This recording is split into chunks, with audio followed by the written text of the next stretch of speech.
Good morning, everybody. This is the second new archetype releasing with Update 58. It is the Ranger archetype, the Dark Hunter. So, what exactly is a Dark Hunter Ranger? The quick and dirty of what it is. Number one, your favorite enemies that you get. So, if I go down to favorite enemies right here, are pared down. These are the favorite enemies that you get as a ranger. Your list is aberration, animal, elf, human, monstrous humanoid, vermin, and animal. I said animal. There's one other thing that is an animal, I guess. So that would be, or do I took animal? Yeah, I took animal. So these are the six favorite enemies you get. No more. That's it. So if you want to have favorite enemy construct, favorite enemy evil outsider, you don't have that because, again, this is the Dark Hunter. You're a hunter. So somebody who is going around trapping creatures, tracking things. It wouldn't make a whole lot of sense if your character was, in fact, fighting evil outsiders as an example. So that is not on the list. So by giving that up, what do you gain in return? First, you get sneak attack dice every time you get a favorite enemy. So this character actually just from leveling gets is six, four, five. I think it's six sneak attack, five sneak attack dice, five sneak attack dice total because you get five favorite enemies, five sneak attack dice. So you get five extra sneak attack dice on top of that. So you get extra damage. So it's not like you're losing everything just by not having the favorite enemy. But you also get something else that's very cool. The Dark Hunter, as I said, is all about traps. So you get disable device, search, and open lock as class. Well, I guess you always get search, but disable device and open lock as class skills. Finally, all the people ask me the question of, hey, Strim, I want to play a Tempest Ranger, but I want to have rogue skills. Do I have to multi-class? No, now you don't have to do that. You can now play the Trapping Ranger. You can play a Tempest Ranger, or you can play as a Deepwood Stalker and have pretty much the identical build. You don't really have to give up anything, and now you can deal with traps, which is very, very cool, and something you'll probably see a lot of builds for when hardcore leagues release in the future. However, it's not just that. They also get a couple other changes. Number one, they don't get the cure spells. Rangers, Dark Hunters do not get the cures. Instead, they actually get the curative admixture spells, which might sound kind of bad at first. But remember, the curative admixture spells are actually much more powerful than the regular cures, and they're AoE. So now as a ranger, you have AoE heals you get while leveling, including all the way up to curative admixture cure critical wounds, meaning that a ranger actually can do a lot of healing as a dark hunter. That's not the primary goal, that is just something you can do. Now, the next step, also what's different, is the enhancements. As a Dark Hunter, you give up on the Arcane Archer tree to get the Dark Hunter tree. It's a little different, so it has some key differences here. So no bow combat, or at least no non-Horizon Walker bow combat. You're unable to imbue your bows with different attacks and things. However, you still can get Arcane Archer if you want, either pretty much exclusively by playing elves. So play a elf, a wood elf, or a sun elf, and you'll be able to get your Arcane Archer tree back if you really want to. But again, you don't really need that for this character. So what exactly is the Dark Hunter tree and what does it do? Well, it has a couple key features. One, you get the Dark Wolf Companion. It is just the Druid Wolf, and it functions exactly as the Druid Wolf, meaning you can equip it with items, you can put a barding on it, you can put a collar on it for extra damage, and it gets all the Druid enhancements. You can also upgrade it. It gains hit bonus, damage, armor class, fortification, stuff like that. A lot of this isn't really very good. The wolf currently is still just like the regular druid wolf, which means it pulls levers and it's kind of useless. The only time that the wolf becomes good is when you go into epics. I don't have it here, but the primal avatar allows you to get the primal avatar mantle to affect your pets, at which point your pet actually does a reasonable amount of damage. But before then, it's not really very good. However, there's something very cool. This is a trapping character, able to disable traps all throughout the game. You've got extra sneak attack damage here because it's all stealthy, but specifically, this ability here, Lupine Instincts. Your Black Wolf inherits your search and spawn and will automatically detect traps and secret doors. I actually tested this and it works extremely well. So as long as you're playing as the Dark Hunter, you can actually have your wolf out and it will spot and find traps for you, which is very convenient. So which means, this is the effect you can get obviously out of Inquisitive, Inquisitive here for Mind Like Iron, which lets you automatically detect stuff at a -4 penalty, or the Elf effect lets you detect stuff at a -4 penalty. This is not a -4 penalty, so it's much better for first life characters and things, and it works really, really well. The wolf is it's fast, so it will constantly be tracking stuff, which is very cool.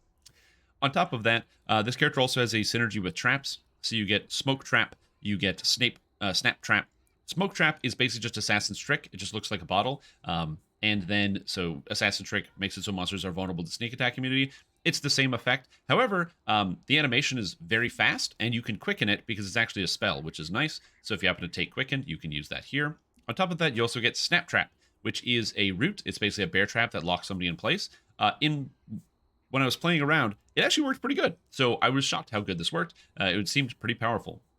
Also, it scales off of Dex, Intelligence, or Wisdom. So if you'd like to be an intelligence-based character like this one that I put together is, with Intelligence and Damage, you can. You can also be pure Dex or pure Wisdom. All of them work well with the Dark Hunter, as you also get the Capstone, gives you Dex, Intelligence, and Wisdom, and Dex, Intelligence, Wisdom as options here.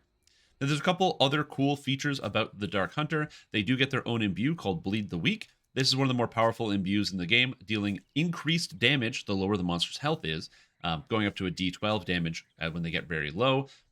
Very, very powerful, but it has two drawbacks. One, it only scales 100% off melee power, whereas some other imbues scale 200%.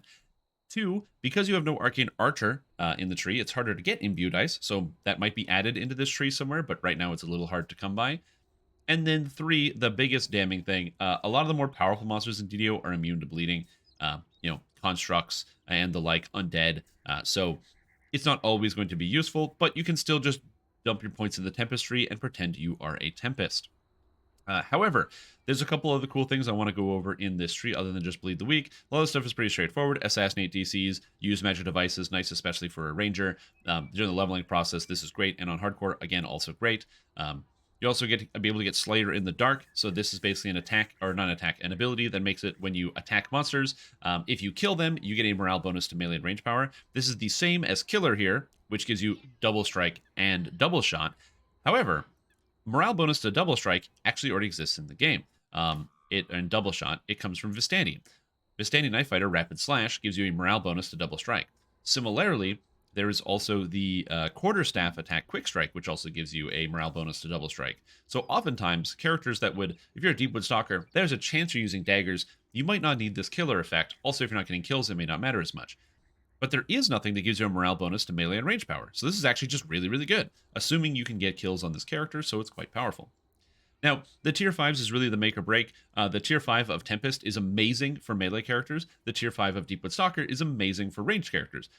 So why would you use tier 5 of Dark Hunter? Got a few things going for it. First, Stone's Hue. This makes it so your camouflage adds physical resistance rating. It's per 2 caster levels. When your character is level 32, this adds 13 physical resistance rating. Important to note, this is mass camouflage, and this stacks with everything. So you can just cast mass camouflage and give your entire raid 13 physical resistance rating. That's really, really strong. So as a cool defensive, that's neat. Doesn't help you with the offense, but that's a pretty cool defense. Wolf buff here, Ferocity, gives you double strike and double shot, and also makes your Black Wolf more powerful. Again, the wolf sucks, so this isn't great, but there's worse things out there. Blade Specialization. You get +1 competence bonus to critical multiplier with your weapons. And if you have improved critical piercing, you get double. It says double threat range. I tested it. That's not how it works. It's actually just double the multiplier. So this gives you +2 competence bonus to critical multiplier with your weapons. Now, this might not sound really crazy, but I am using rapiers. Rapier with improved critical is 15 to 20. With Deepwood Stalker here, giving me an extra +1 critical threat range, that would be a 14 to 20 times 4. Which means rapiers, a weapon that has been neglected for a very long time, that even with Flow being one of the most powerful weapons designed thus far in the game, back in 2017 with the release of Ravenloft, even that couldn't break through. But this character can dual-wield rapiers like a machine and do incredible single-target damage. The downside is you don't have the cool Tempest stuff, like the Dance of Death to hit multiple targets, but again, that's why I said single target. Amazing possibilities on this character with the huge sneak attack dice. My character, I don't have any equipment on really, and I'm just chilling with somewhere around 25 sneak attack dice with gear, with some other things. I'm probably able to get this even higher, so that's cool. And there's some extra stuff I forgot to miss out on. The top tier of the sneak attack training tree, tier 5 death attack. This is an ability. Basically, it's a ranged death attack. That's what they want. They just need flavor for it. So if you're watching this video and you think this is cool, Dark Hunter is going to have an instant kill, like an assassin rogue. But it's going to be a ranged instant kill. They just don't know exactly how they want it to work, like cosmetically and thematically. So that's what this is going to be. It is going to be a death attack. Go to the forums. I'll put a link in the video description here and post your ideas for what you think the death attack should be. It is going to be a death attack. It's probably going to be single target, but what's the theming? Do you throw a trap that kills somebody? Is it like, maybe it's like you like got to stab them from behind? I don't know. Come up with your ideas. Death attack here in the Dark Hunter, which is another reason why you might want to run it. And then finally, Dark Sight, where you have True Seeing, and you can also see, you got a separate ability to let you see in the Underdark. A lot of people have speculated that this means the Underdark is coming back. I think this is more flavor than anything else, but we'll see who is right. As far as the cores go, I kind of skipped these, but you get health for each core that you take, which is good. I like this new theme where the first core just gives you stats based on every core you take. It means it kind of makes your character kind of cohesive, so they've been doing that with all of them. You get Opportune Moment. So when you become invisible, your sneak attack dice are briefly doubled, and this lingers for 10 seconds after you leave invisibility. This is actually a typo. So this is cool because it's very easy to make yourself invisible, and this means that invisibility guard effects are very good. If you get hit in combat with an invisibility guard effect, you become invisible, then you attack, you lose invisibility, and your sneak attack dice are doubled. This is a gigantic increase in damage, and it is very cool. It's also something you have to think about and play around with, and you have to figure out how to get invisibility into your build. This character can become invisible with Smoke Bomb, this spell with a 25-second cooldown, so that works. But you can also figure out other ways. I was using the Epic Ethereal Ring to cast invisibility on myself to do some extra damage, but again, invisibility guard effect items also serve this purpose. Then you have Deathstalker, so you get faster movement speed and or faster sneak speed, which is pretty cool, as well as a lingering damage bonus when you leave stealth. And then finally, the Dark Hunter, which makes it so your Bleed the Weak now applies its full damage bonus against blind enemies. So if you blind someone, then you use Bleed the Weak, or you have the Imbue on, it always does the D12, no matter what their health is. It's pretty cool. It's pretty interesting. How good is the Dark Hunter? So this is the question I think a lot of people are going to ask. This is my personal opinion. Again, a lot of these abilities aren't working properly because this is the first preview. It's over a month out, so we'll see how this is going to go. But my general opinion, how good is the Dark Hunter?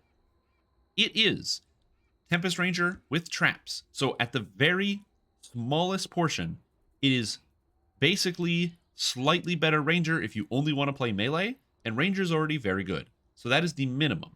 How good is the Dark Hunter tree? To be seen. It's very cool. It's very flavorful. The damage stuff is interesting. There's a lot of things that don't work, so it's hard to test.